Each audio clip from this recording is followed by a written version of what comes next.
ஆண்டவராகிய இயேசு கிறிஸ்துவின் நாமத்தில் உங்கள் யாவருக்கும் என்னுடைய அன்பான வாழ்த்துக்கள். இந்த நாளின் தியானத்தின் தலைப்பு ஆன்றோர் ஆலோசனை, ஷெப்பர்ட்ஸ் as safeguards. வாசிக்க வேண்டிய பகுதி தீத்து 2ஆம் அத்தியாயம் முதல் வசனமும் 7 முதல் 15 வசனங்களும். நீயோ ஆரோக்கியமான உபதேசத்திற்கு ஏற்றவைகளை பேசு, நீயே எல்லாவற்றிற்கும் உன்னை நற்கிரியைகளுக்கு மாதிரியாக காண்பித்து, எதிரியானவன் உங்களை குறித்து பொல்லாங்கு சொல்லுவதற்கு ஒன்றுமில்லாமல் வெட்கப்படத்தக்கதாக உபதேசத்திலே விகற்பமில்லாதவனும் நல்லொழுக்கம் உள்ளவனும் குற்றம் பிடிக்கப்படாத ஆரோக்கியமான வசனத்தை பேசுகிறவனுமாயிருப்பாயாக.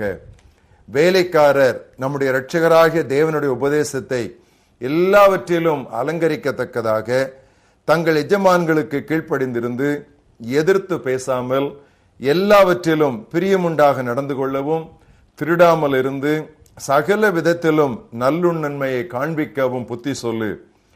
ஏனெனில் எல்லா மனுஷருக்கும் ரட்சிப்பை அளிக்கத்தக்க தேவ கிருபையானது பிரசன்னமாகி, நாம் அவபக்தியையும் லௌகீக இச்சைகளையும் வெறுத்து தெளிந்த புத்தியும் நீதியும் தேவ பக்தியும் உள்ளவர்களாய் இவ்வுலகத்திலே ஜீவனம் பண்ணி, நாம் நம்பியிருக்கிற அனந்த பாக்கியத்துக்கும் மகா தேவனும் நமது இரட்சகருமாகிய இயேசு கிறிஸ்துவனுடைய மகிமையின் பிரசன்னமாகுதலுக்கும் எதிர்பார்த்து கொண்டிருக்கும்படி நமக்கு போதிக்கிறது. அவர் நம்மை சகல அக்கிரமங்களிலிருந்து மீட்டுக்கொண்டு தமக்குரிய சொந்த ஜனங்களாக்கவும், நற்கிரியைகளை செய்ய பக்தி வைராக்கியம் உள்ளவர்களாகவும் நம்மை சுத்திகரிக்கும்படி நமக்காக தம்மை தாமே ஒப்பு கொடுத்தார். இவைகளை நீ பேசி போதித்து சகல அதிகாரத்தோடும் கடிந்து கொள். ஒருவனும் உன்னை அசட்டை பண்ண இடம் கொடாதிருப்பாயாக. இன்றைய மனப்பாட வசனம் வாசித்த பகுதியில் முதல் வசனம் தீத்து 2:1. நீ ஆரோக்கியமான உபதேசத்திற்கு ஏற்ப பேசு. Speak the things which are for sound doctrine. ஆவிகளை பகுத்தறிய வேண்டியது எவ்வளவு முக்கியம் என்றும், அதற்கு ஆண்டவர் நமக்கு தந்துள்ள ஏதுக்களையும் குறித்து கடந்த 3 நாட்களாக நாம் தியானித்து வருகிறோம். முதல் ஏது தேவன் நமக்கு தந்தருளிய திருமறை, பரிசுத்த வேதாகமம், the Holy Bible, the Holy Scriptures. இரண்டாவது நேற்று தியானித்தோம், பரிசுத்த ஆவியானவர், the Holy Spirit, the second comforter, the Spirit of truth. ஆவிகளை பகுத்தறிவதிலே அடுத்த உதவி, அதாவது 3வது உதவி, பரிசுத்த ஆவியானவர் நமக்கு கொடுத்துள்ள உறவினர்களாகிய பரிசுத்தவான்கள் மற்றும் திருப்பணியாளர்களிடம் வருகிறது. எந்த கிறிஸ்தவனும் தன்னில் தானே நிறைவானவன் அல்ல. ஒரு சபையும் தன்னில் தானே நிறைவானதும் அல்ல. நாம் எல்லாருக்கும் ஒருவருக்கொருவர் தேவை. We all need each other. நாம் வியாதிப்படும் போது நமது உடல் முழுவதும் கிருமிகளுக்கு எதிராக போராடுகிறது அல்லவா? அதே போல பொல்லாங்கனின் காற்றுகளையும் அலைகளையும் எதிர்த்து நிற்க நமக்கு கிறிஸ்துவின் உடலாகிய உள்ளூர் சபையும் அகில உலக சபையும் தேவை. பல்வேறு ஊழியர்கள் திருச்சபைக்கு கர்த்தரால் அருளப்பட்டதற்கு காரணமும் இதுவே. எபேசியர் 4ஆம் அத்தியாயம் 11ஆம் வசனத்திலிருந்து 16ஆம் வசனம் வரைக்கும் தெளிவாக எடுத்து வாசித்து பாருங்கள். அதிலே சிலரை அப்போஸ்தலர், சிலரை தீர்க்கதரிசிகள், சிலரை சுவிசேஷகர், சிலரை மேய்ப்பர், போதகர் என்றெல்லாம் சொல்லிவிட்டு, எதற்காக? நாம் இனி குழந்தைகளாயிராமல் மனிதருடைய சூதும் வஞ்சிக்கிறதற்கு எதுமான தந்திரமுள்ள போதகமாகிய பலவித காற்றினாலே அலைகளைப் போல அடிபட்டு அலைகிறவர்களாய் இராமல் இருக்கும்படிக்கு இந்த ஊழியர்கள் நமக்கு தரப்பட்டிருக்கிறார்கள். அப்போஸ்தலர் நடவடிக்கைகளிலே ஒரு நல்ல எடுத்துக்காட்டு உண்டு. புறவின விசுவாசிகளும் விருத்த சேதனம் பண்ணப்பட வேண்டும் என்று ஒரு புயல் கிளம்பியது. அதை தடுத்து நிறுத்தும்படி எருசலேம் சங்கம் கூடியது. அப்படி கூடிய பொழுது இந்த பயிற்சி மிக அழகாக மேற்கொள்ளப்பட்டது. அந்த எடுத்துக்காட்டை அப்போஸ்தலர் 15ஆம் அத்தியாயத்திலே நீங்கள் வாசித்து பாருங்கள். யாதொரு வேறுபாடுமின்றி புறவினத்தார் மீது ஆவியானவர் ஊற்றப்பட்டார் அதை நான் கண்டேன் என்று பேதுரு கொர்நேலி வீட்டில் நடந்த சம்பவத்தை மனதில் கொண்டு அவன் அதை அறிக்கையிட்டான். He reported. இச்சம்பவத்தை அப்போஸ்தலன் யாக்கோபு எழுதப்பட்டதிலிருந்து வியாக்கியானித்தான். எழுதப்பட்டது என்ன? அப்போஸ்தலர் 15ஆம் அத்தியாயத்திலே எழுதப்பட்டது என்ன? இதற்கு தீர்க்கதரிசிகளுடைய வாக்கியங்களும் ஒத்திருக்கின்றன.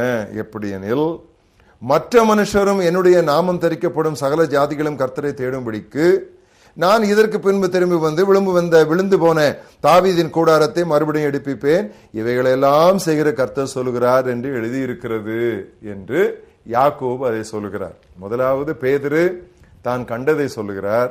யாக்கோபு எழுதப்பட்ட தேவனுடைய வார்த்தையிலிருந்து அதற்கு வியாக்கியானம் சொல்லுகிறார்.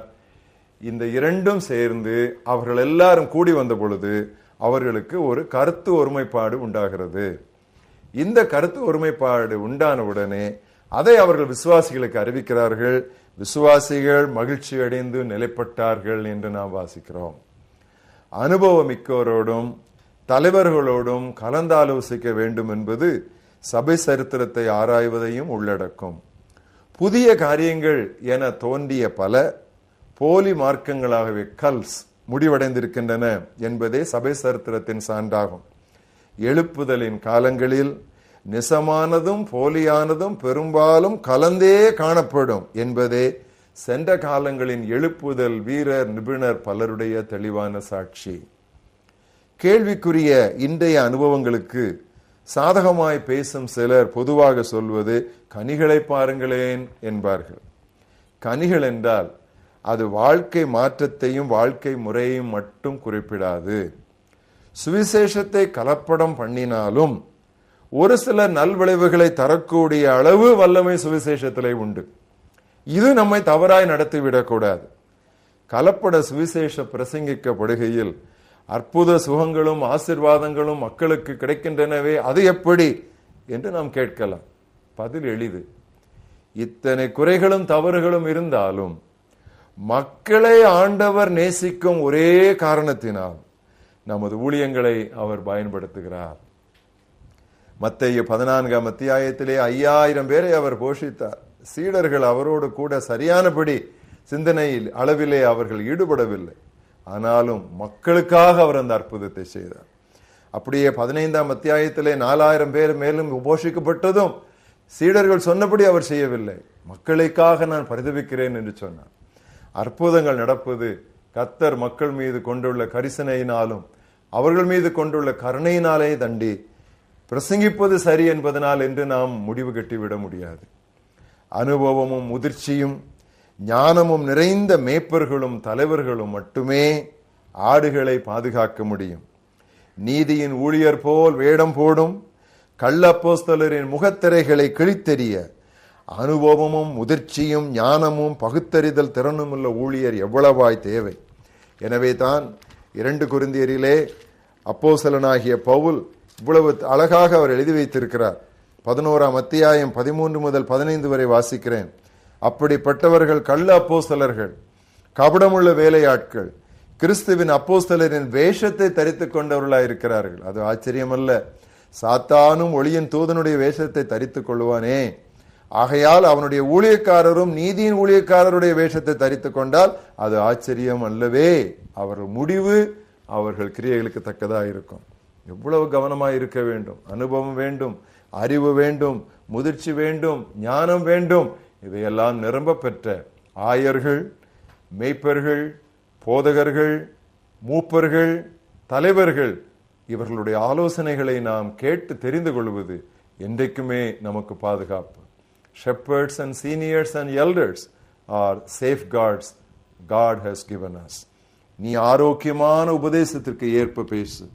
Speak the things which are for sound doctrine. ஜெபம் பண்ணுவோம். ஆண்டவரே, நீர் எங்களை திருச்சபையிலே வைத்ததற்காக நாங்கள் உமக்கு நன்றி சொல்லுகிறோம். தனித்தனியே எங்களை வளர விடாமல் உம்முடைய தோட்டத்திலே வந்து நீர் எங்களை நாட்டி விருட்சங்களாக நாங்கள் வளர்ந்து கனி கொடுக்க வேண்டும் என்று கர்த்தாவே நீர் தீர்மானித்து திட்டம் கொண்டதற்காக நாங்கள் நன்றி சொல்லுகிறோம். குறிப்பாக தேவையற்ற பிரச்சனை நிறைந்த, குழப்பம் நிறைந்த, ஆரோக்கியம் இல்லாத உபதேசங்கள் பின்னால் நாங்கள் ஏமாந்து போய்விடக் கூடாது என்று சொல்லி எங்களுக்கு நீர் கொடுத்திருக்கிற சபை ஆயர்களுக்காக, சபை போதகர்களுக்காக, தலைவர்களுக்காக, நல்ல வேத பண்டிதர்களுக்காக நாங்கள் உமக்கு நன்றி சொல்லுகிறோம். எல்லாம் எனக்கு தெரியும் என்று நாங்கள் நினைத்துக் கொண்டு ஏமாந்து போய்விடாதபடிக்கு, வஞ்சிக்கப்பட்டு போய்விடாதபடிக்கு கர்த்தாவே, நீர் எங்களுக்கு பாதுகாப்பாய் கொடுத்திருக்கிற அந்த அருமையான தலைவர்களுடைய ஆலோசனையை கேட்டு அதன்படி நாங்கள் நடக்க கர்த்தர் எங்களுக்கு உதவி செய்ய வேண்டும் என்று நாங்கள் செபிக்கிறோம். கர்த்தாவே, உம்முடைய சமூகத்திலே எங்களுடைய எல்லா காரியங்களையும் நாங்கள் ஒவ்வொரு நாளும் திறந்து வைத்து, நாங்கள் போகிற பாதை சரியா, நாங்கள் செய்கிற காரியங்கள் சரியா, நாங்கள் சொல்லுகிற காரியங்கள் சரியா என்று சொல்லி வேத வசன வெளிச்சத்தில் ஆவியானவரின் ஒத்தாசையோடு, ஆன்றோருடைய ஆலோசனையோடு நாங்கள் அலசி பார்த்து நேராக செல்ல கர்த்தர் எங்களுக்கு உதவி செய்ய வேண்டும் என்று நாங்கள் செபிக்கிறோம். இயேசு கிறிஸ்துவின் நாமத்தில் ஜெபம் கேளும் எங்கள் ஜீவனுள்ள பிதாவே, ஆமென்.